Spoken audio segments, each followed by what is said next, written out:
Assalamualaikum warahmatullahi wabarakatuh. Alhamdulillahirabbil alamin, Allahumma shalli wa sallim ala sayyidina Maulana Muhammadin wa ala alihi wa sahbihi asma'in, amma ba'du. Keluarga besar Mubarak Food sekarang. Mubarak Food yang saya hormati, wabil khusus ini ada Haji Hilmi. Pulau azam saking dalam karena beliau ketika minta saya berbesar hati, acara itu di rumah saya sebetulnya lewat virtual. Justru karena tawadhu beliau saya mau datang, karena saya memang kangen Sunan Kudus juga, karena lama gak ziarah di sandera tamu-tamu itu. Tapi dari rumah saya azam mau menerangkan tentang Nabi Ibrahim, karena ini sudah mendekati Idul Adha atau Idul Kurban. Di antara yang membolehkan ulama kerso atau mau populer atau mau dimaklumatkan atau mau tampil adalah awalun nubuwah, itu dimulai dari at-tahaddi. Jadi semua kenabian itu dimulai dari memaklumatkan ke publik bahwa seorang Rasulullah Muhammad SAW juga semua nabi itu harus memaklumatkan diri kalau beliau itu nabi. Nah sebetulnya itu juga seterusnya, orang alim, wali, itu juga habib, itu juga harus memaklumatkan diri kalau beliau itu habib. Tentu tidak harus dengan lisan, tidak harus dengan apa, tapi yang penting memaklumatkan. Kenapa itu penting? Kita bikin analogi. Saya bikin analogi dulu. Misalnya Anda punya istri sedang hamil.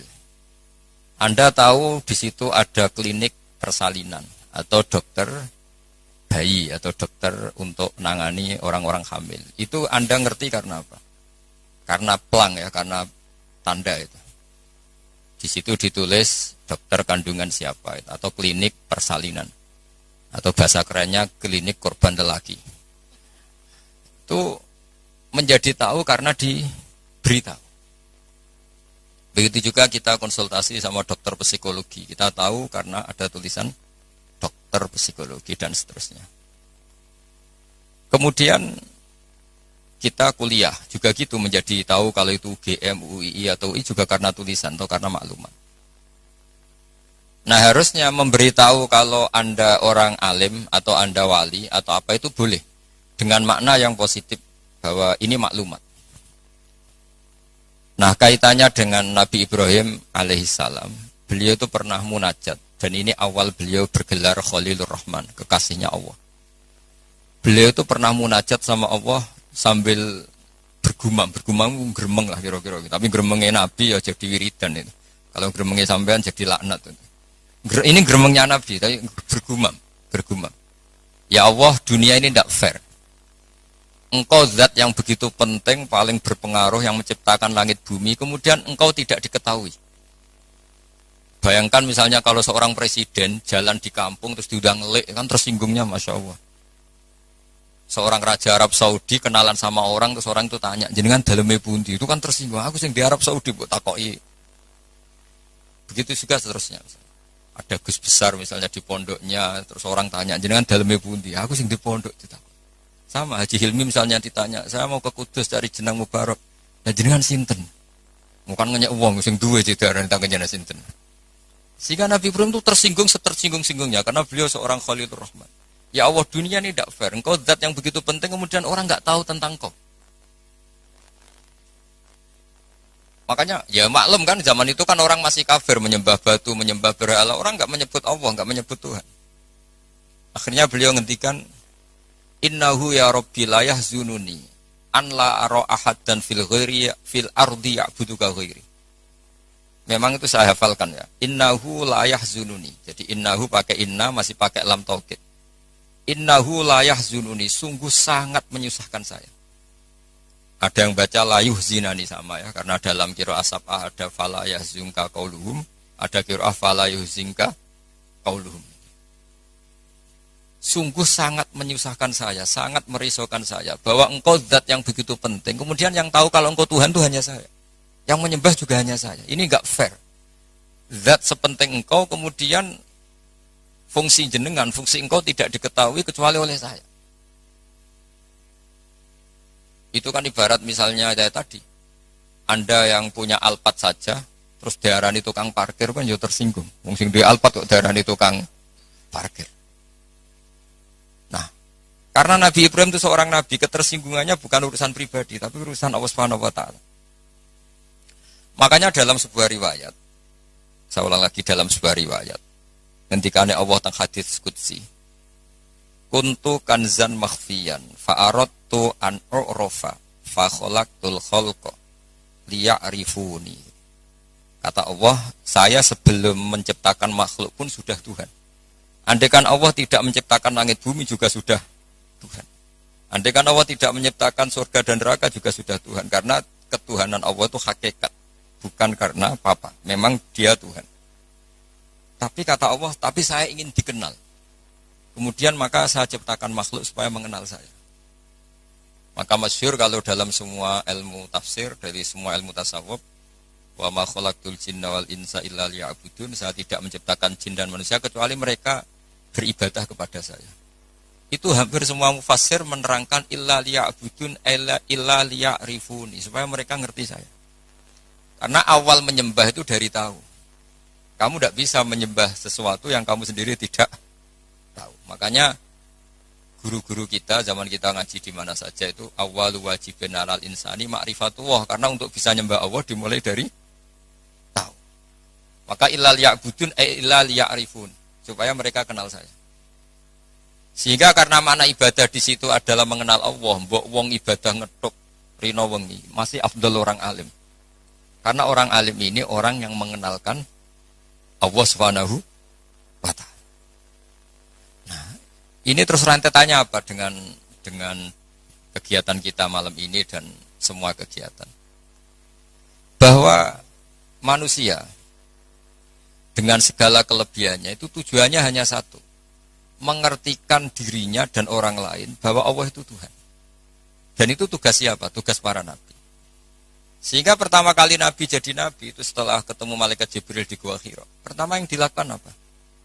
Beliau naik ke Gunung Sofa, kemudian memaklumatkan ke keluarganya bahwa saya adalah sekarang seorang nabi. Karena tidak boleh. Orang harus dikenalkan kalau Allah itu Tuhan. Kalau ada seorang presiden jadi presiden dilantik, beliau harus dimaklumatkan kalau dia presiden. Kalau ada menteri juga harus dimaklumatkan kalau dia menteri, supaya perlakuan orang lain jelas. Bahwa ini saya memperlakukan presiden, saya memperlakukan seorang menteri. Sehingga ini penting saya utarakan, urutan pertama terpenting di dunia adalah memaklumatkan kalau Allah itu sebagai Tuhan. Dan semua Rasul sebagai utusannya Allah. Nah sekarang problem kita adalah, karena kita orang Jawa, ngaku sugih itu rapi, ngaku alim itu rapi. Oke, kita sepakat etika itu dalam banyak hal juga baik. Tapi itu tidak bisa dipegang banget. Karena kalau orang misalnya nyuwun sewu, kaya, terus ibu-ibu miskin, nanti untuk BLT. Ya lucu tuh, misalnya Haji Hilmi terus untuk apa? BLT. Ini kan terus lucu. Jadi apa-apa kalau berlebihan itu efeknya naik. Misalnya saya ngaku bodoh, itu oke lah, itu tawaduk bagus. Tapi misalnya aku ngaku bodoh, terus orang mulang tafsir, gak mulang apa, terus tafsir diulang ngomong sing ra jelas. Itu kayak apa dosanya saya? Saya masih ingat di antara awal-awal saya kenal Pak Quraish Shihab, kata beliau, kita ikut dosa kalau yang mengajar itu tidak ahlinya, karena enggak karu-karuan. Sehingga apa? Dosanya orang alim itu apa? Kitmanul ilmi, menyembunyikan ilmu. Makanya ilmu itu harus dimaklumatkan. Tapi tentu tanpa hadun nafsi, bahwa orang itu enggak perlu ingin populer, enggak perlu. Saya enggak pernah ingin populer. Tapi saya ingin mempopulerkan ulumullah, mempopulerkan ilmu-ilmunya Quran. Jadi di antara sebabnya Nabi Ibrahim jadi Nabi adalah beliau pernah risau sampai punya gelar Khalilur Rahman. Beliau setelah menemukan Allah punya kerisauan, ya Allah sungguh dunia ini tidak fair. Engkau zat yang begitu penting, pencipta langit bumi, zat yang begitu perannya penting, kemudian orang tidak kenal engkau. Coba misalnya pekerja di Mubarak, nggak ngerti kalau Haji Hilmi itu ketuanya, itu kayak apa buruknya. Kamu nggak ngerti kalau presidennya Pak Jokowi, itu kayak apa buruknya. Kamu gak ngerti kalau bapak kamu itu Karmen, itu kayak apa ngawurnya. Gak ngerti status orang yang berjasa ke kita itu buruk sekali. Apalagi gak ngerti Allah Subhanahu wa ta'ala itu betapa buruknya. Sehingga Nabi Ibrahim itu risau. Nak sampean kan risau kok ora roh nak aku melarat wong ora gelem sedekah, jadi risau mikir dirinya sendiri. Misalnya seneng cewek kok ora roh cewek iku nak aku seneng dikne. Jadi itu egois sekali. Nabi Ibrahim itu yang dirisaukan adalah Allah zat yang begitu penting kemudian tidak dingerteni oleh mereka. Sehingga beliau mulai bikin cara untuk Allah dingertikan. Nah ini mulai ada masalah karena mulai bersentuhan dengan orang banyak. Beliau pura-pura sakit. Ditanya, kenapa kamu sakit? Ini loh sedang berobat. Dia kalau di sini mungkin di perapatan ya, atau kalau di sini mungkin simpang 7. Beliau terlentang, faqala inni sakim, saya ini sakit. Ya minta dong berobat sama perbintangan karena mereka menuhankan perbintangan. Fanadzara nazratan fin nujum. Dia minta, tapi kok saya tidak sembuh-sembuh. Terus akhirnya dia datang ke tempat pemujaan. Setelah datang ke tempat pemujaan, terus beliau ngasih beberapa makanan. Kok enggak kamu makan? Jadi Nabi itu ya lucu. Wong karuan berhala kok ditawarin makan. Terus beliau mangkel karena dianggap berhala ini sombong, ditawari makan kok enggak mau. Itu dipukulin semua, hancur semua. Terus kapaknya diletakkan sama yang atas, yang ketuanya, yang paling besar. Jika beliau diadili itu lucu. Ibrahim siapa yang menghancurkan berhala-berhala kecil itu? Paling yang besar, beliau gak terima disaingin kan. Wah, kalau gak percaya tanya, fas'aluhum ingkanu yantikun. Kalau gak percaya tanya. Wah, otak kamu ini mulai masalah Ibrahim. Wong karuan berhala kok ditanya. Wah, kamu itu afala takilun, agak gak punya akal, kamu gak bener. Ibrahim menimpali, kamu lebih gak punya akal. Karuan ngomong aja gak bisa kok kamu sembah. Di sini mulai beliau bikin tamhid, atau dalam ilmu mantek itu tamhid itu bikin dasaran logika. Akhirnya mereka tahu bahwa Ibrahim tujuannya itu buruk, yaitu hanya mencibir kita menyembah berhala. Mereka karena punya kekuasaan, ya sudah Ibrahim dimatikan saja, dibakar. Itu sudah jadi logika penguasa, kalau kalah argumentasi ya main kekerasan. Singkat cerita mereka memutuskan dibakar. Setelah Nabi Ibrahim dibakar ini yang jadi pelajaran bagi kita. Sangat-sangat jadi pelajaran bagi kita. Bahwa amal kebaikan, misalnya jenang mubarok, itu gak penting nanti menguasai dunia, perdagangan itu gak penting. Tapi memberi sinyal, memberi isyarah bahwa seorang muslim itu bisa mungkin bermanfaat bagi yang lain. Gak harus menang.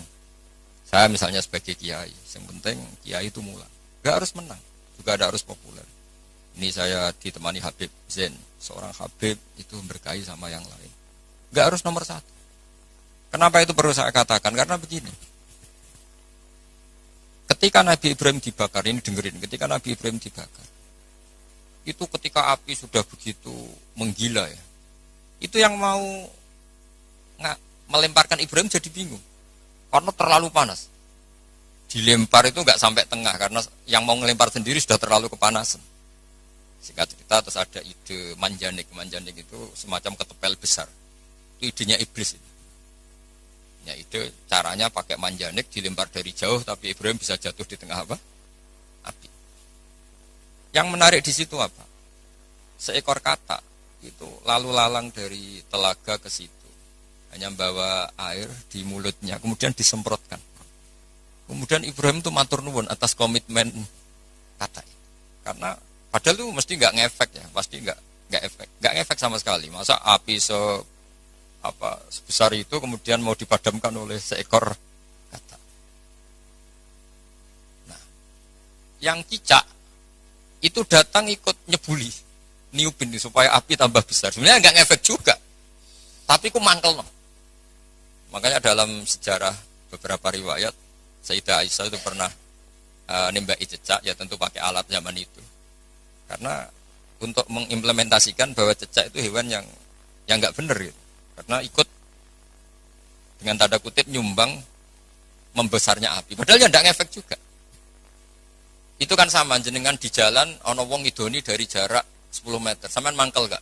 Mangkel kan meskipun gak kena. Roh raimu malah jus kan mangkel padahal gak kena. Sama, kowe ra duwe dhuwit ana wong senyum tuh seneng padahal ora nyafaati. Butuh dhuwit kok dikai senyum. Jadi semenjak itu ada satu fikih bahwa berkontribusi itu tidak harus menyelesaikan masalah. Tapi setidaknya tidak argumentasi bahwa itu ekspresi kebencian atau kecintaan. yang kata tadi ekspresi kecintaan sehingga beliau lalu lalang ingin ikut memadamkan apa? Api. Yang cicak tadi kurang ajar karena ikut. Sama, mungkin kita bikin Mubarak Food. Mungkin ya, saya tidak tahu. Mungkin kita tidak akan mengalahkan kekayaan Cina-Cina. Tapi setidaknya umat Islam berlatih kira usaha sehingga lahirlah Mubarak Food yang banyak dengan bentuk yang berbeda-beda.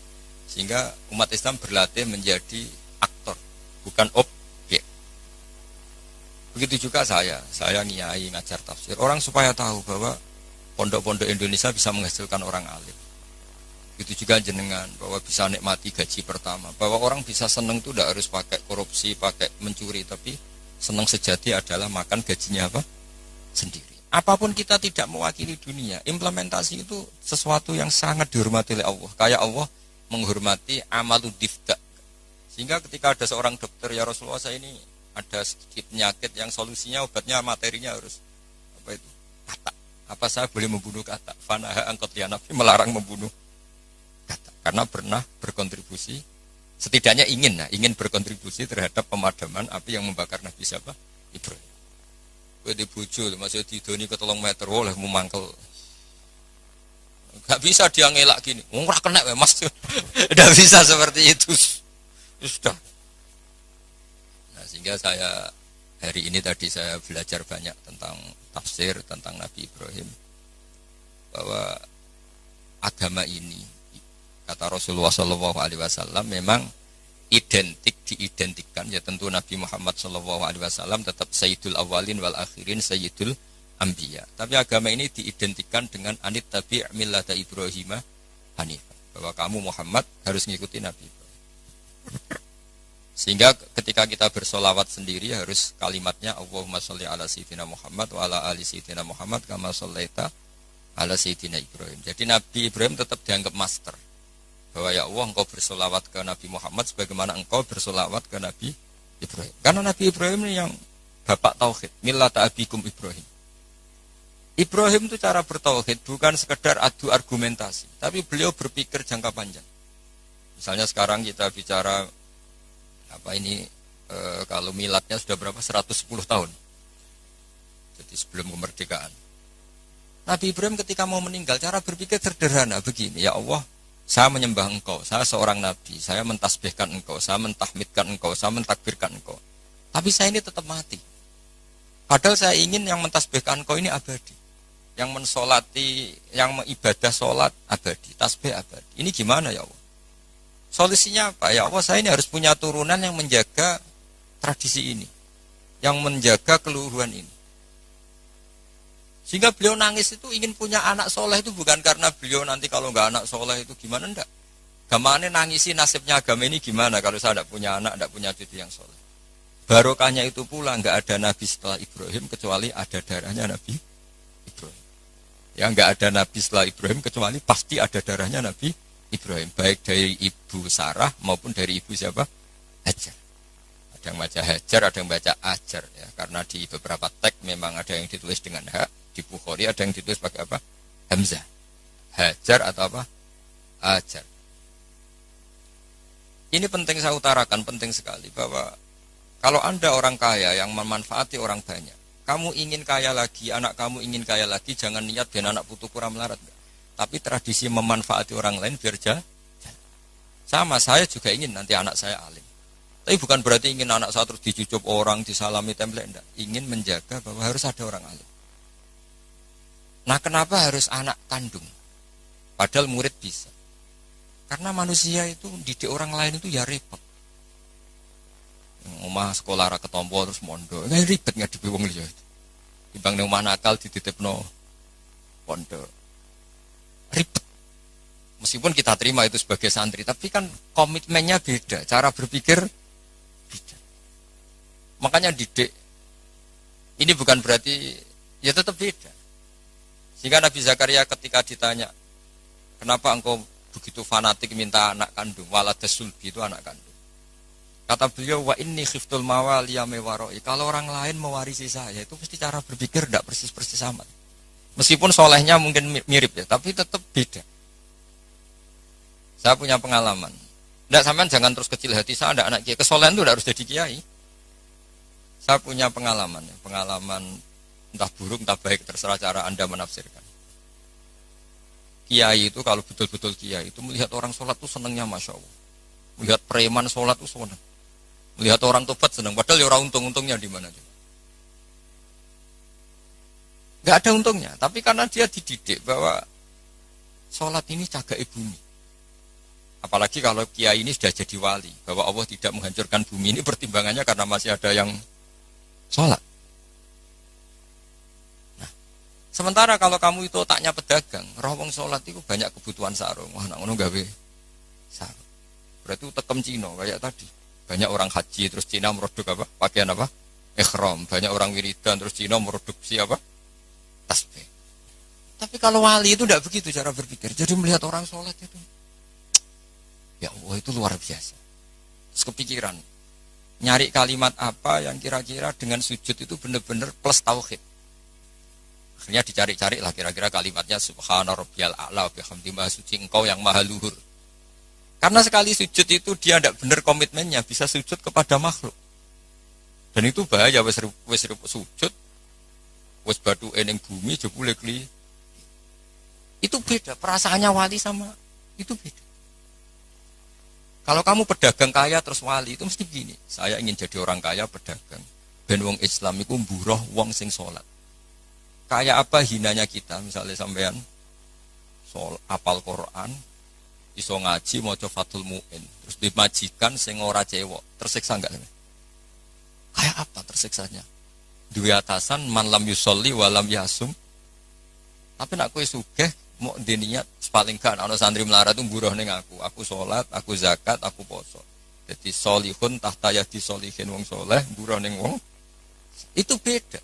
Sama-sama kepen dadi wong sugih tapi rasanya, dan itu yang dinilai Allah. Saya kenapa ngaji di mana-mana bawa kitab? Setidaknya orang tuh lebih terhormat ngaji Mbak Nawawi, kitabnya jelas. Sanad saya jelas, saya ngaji Mbah Mun, ngaji bapak saya, ngaji keluarga Kudus, keluarga Kajen. Istifadah, saya jangan ngaji betul memang sama Mbah Mun. Ya, kalau istifadah ya dari berbagai kiai. Orang itu terhormat. Jajal misalnya aku ngaji sampean ngaji ning Kudus, nggo primbon. Itu Haji Hilmi kan tersinggung, sebab piye disowan terus cerita komik. Ngono kan gak mutu kan. Yo sini-sini wong Kudus kan wah, banyak wong Kudus kan. Tapi kalau kita pakai sanad yang baik, pakai kitab yang baik, kan yo ngregani sing diaturi. Sehingga kenapa Nabi itu mesti min ansabi qaumi? Enggak ada nabi kecuali dari nasab terbaik. Enggak ada nabi kalah ganteng. Semua nabi pasti yang terganteng di kaumnya. Ya terbaik nasabnya di kaumnya. Karena Allah itu kepengen ngregani masyarakat. Misalnya kayak di nabi terus keriting, pesek, yo ribet. Senajan to soleh. Maka enggak ada nabi illa min ansabi qaumi kecuali dari nasab terbaik. Jadi kadang-kadang orang salah paham, wah ini nasab enggak penting, ya penting sekali. Justru dengan nasab ini masyarakat terhormat. Punya nabi dari kasta terbaik, dari marga terbaik, dari kultur terus wajahnya juga ajmalan nas. Makanya wa kana Rasulullah sallallahu alaihi wasallam ahsanan nasi khalqau wa khuluqan. Nabi itu pasti yang paling ganteng. Enggak boleh nabi pesek itu aja enggak boleh. Apalagi yang lain apa enggak boleh. Tapi tidak usah disebut jadi fitnah. Pokoknya enggak boleh nabi. Kalau cucunya tahu yang ganteng. Jadi Nabi itu begitu. Saya dulu ya mikir kenapa sih Nabi harus paling ganteng, paling bernasab. Tangan-tangan ini saking baiknya Allah, karena Allah ingin selain Nabi ini orang pilihan, supaya umat ini terhormat kan. Oh senang Kang di Nabi ganteng. Yo gagah. Terus punya kultur yang baik. Kultur yang baik misalnya ditandai minimal yang kita kenal, tidak waladus zina. Ya tidak waladus zina. Sehingga Mbah Mun sering cerita ke saya. Kitab Madaih ini kata Mbah Mun. Kitab Madaih itu macam-macam. Ono sing khas ilmiah, yaitu arbar janji. Ono sing khas isak bronto ning pangeran, yaitu Dibak dan Simtud Duror. Dan beliau begitu ta'aluk sama kitab berjanji, kitab Simtud Duror, ya kitab Dibak. Saya kemarin baca Dibak puasa, juga baca Saman perhatikan ketika ulama dulu memuji Nabi. Di antara pujian yang disebut apa? Tarakus sifah hafalam yusibhum aruhu. Kan dimulai apa? Hafizul ilahu karomatal li Muhammadin aba'ahul amjada saunal lismihi. Allah menjaga harga dirinya Rasulullah SAW dimulai. Sayyid Abdullah nggak pernah zina, Sayyid Abdul Muthalib nggak pernah zina, Sayyid Hashim nggak pernah zina. Karena betapa buruknya kita kalau punya nabi dari nasab yang tidak benar. Maka pujian pertama yang dilantunkan apa? Tarokus sifaha. Mereka meninggalkan perzinahan. Falam yusibhum aruhu. Maka babanya nabi itu tidak ada ceritanya yang mau berbuat zina. Min adami wa ila abihi. Dimulai dari Nabi Adam. Karena keren punya pemimpin. Bapaknya jelas, mbahnya jelas, buyutnya jelas. Saratun saronur nubuwati fi asari rihurohimul bahiyah. Itu begitu. Akhlaknya juga gitu. Gak ada nabi kok medit. Pusing kan gitu nabi medit. Oh, pusing. Punya nabi goblok, ya pusing kan. Makanya nabi itu harus fatona, harus apa? Cerdas. Misalnya di nabi sekolah atau munggah kan pusing. Terus jadi nabi kue sing ranking. Iya sekolahnya pinter aku kok. Wong jadi kiai saja kalau ketemu temannya pusing. Karena temannya menangin aku sekolah atau munggah itu saja sudah pusing. Makanya jangan pernah jadi kiai ketika kiai kamu masih hidup itu menangi goblokmu itu. Wah itu masalah itu kan. Wong kok konco kiai ketemu konco pengapesan. Kok iso ngorek muin. Wong dhisik maca jurumiyah sering ditek yo ada masalah kan. Makanya terus akhirnya dukun berkode apa ngiyai masalah jalan pintas dukun. Ini saya cerita sehingga Nabi itu mesti dari gen terbaik. Hafizul ilahu karomatan li Muhammadin aba'ul amjada saunalismi. Allah menjaga harga diri Nabi itu tidak mulai Nabi Muhammad, itu dimulai dari Nabi Adam. Begitu juga menyangkut ibunya. Terus begitu. Jadi gak ada penjagaan sesempurna kayak Allah menjaga kekasihnya Rasulullah Shallallahu Alaihi Wasallam. Tapi sekarang itu memang zaman fitnah ya macam-macam. Orang baca dibak dikatakan bid'ah. Saya bilang, andai kan dibak kamu baca pakai bahasa Indonesia itu saya yakin tidak ada yang bilang bid'ah. Karena itu buku sejarah. Berhubung mbok waca ndermemel koyok mantra. Lha iku sing mari akhire darani bid'ah. Coba kalau kamu baca bahasa Indonesia di depan orang yang biasa darani itu bid, nah kamu baca aja, baca yang apa? Di sini biasanya tiba apa berjanji, pasim tuturor apa saja saya hafal insya Allah. Enggak yang terkenal saja, berjanji apa? Al berjanji misalnya dimulai dari apa? Yang mulai wabaktu fa'akul huwa Muhammad bin Abdillah bin Abdul Muthalib. Itu kan kalau ditulis bahasa Indonesia ya, ketahuilah bahwa Muhammad putranya Sayyid Abdullah. Muhammad bin Abdullah bin Abdul Muthalib. Abdullah itu punya bapak namanya Abdul Muthalib. Wasmuhu Syaibatul Hamdi. Sayyid Abdul Muthalib itu nama lainnya adalah Syaibah. Kila itu ketika beliau lahir sudah beruban. Syaibatul Hamdi, orang beruban yang sering baca tahmid, baca Alhamdulillah. Sehingga dulu Ka'bah itu kalau menuju ke Ka'bah ada namanya Babu Bani Syaibah. Kalau kamu ngaji fikih kesunatan masuk apa? Masjid Haram dari Babu Bani Syaibah itu nama lain dari Sayyid Abdul Muthalib. Wasmu Syaibatul Hamdi. Kenapa dikatakan Alhamdi? Humidat hisoluhus saniyah. Dia punya perilaku-perilaku yang sangat terpuji.